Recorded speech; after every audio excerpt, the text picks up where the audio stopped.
They told her to stand down. They said the squad was gone, but Captain Elara Kane didn't hear orders that night. She only heard the screams crackling through the static. Before I tell you what happened next, tell me in the comments where you're watching from. I love knowing who's listening. The radio room was chaos. Signals cutting in and out, maps covered in red circles, a sandstorm sweeping across the border zone.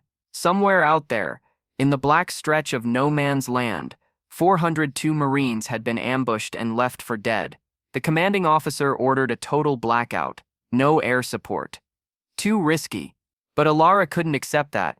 She'd flown with them, trained with them. She knew their call signs, their laughter, their families. Now, one by one, their voices were fading into silence. Her hands trembled as she stared at the radar. The last ping blinked, then disappeared. The room went still. No one spoke. But inside her chest, something refused to surrender. "They're still out there," she whispered. "I can feel it."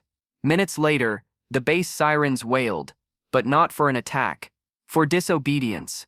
Elara had launched the Falcon 9 gunship alone, against direct orders. She tore through the sandstorm, visibility near zero, her instrument lights flickering like dying stars. Every warning on the dash screamed, "Turn back." She didn't. Because every Marine she'd ever flown beside had once said the same words. "We don't leave our own." The storm hit like a wall, grit clawed at the cockpit glass. The engines howled, she could barely see her own hands. But then, faintly, through the chaos, she heard it. A distress beacon, weak, almost gone. Her heart slammed against her ribs. She angled the craft lower, trusting her instincts more than the instruments. Below, the desert was burning.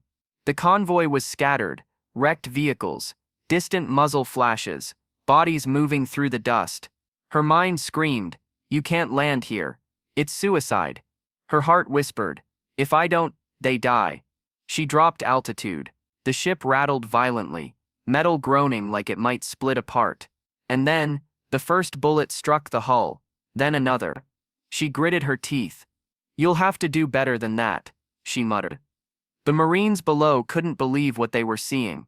A single aircraft slicing through the storm, fire blazing from its cannons, covering their retreat like an angel made of steel. "Who the hell is that?" one of them shouted. "Whoever she is," another gasped. "She just saved our lives." She hovered low enough for them to see her insignia, Captain Kane. And in that moment, hope returned. They moved like ghosts reborn, wounded men dragging each other toward the rising ramp of her craft. The sandstorm roared. The sky turned orange.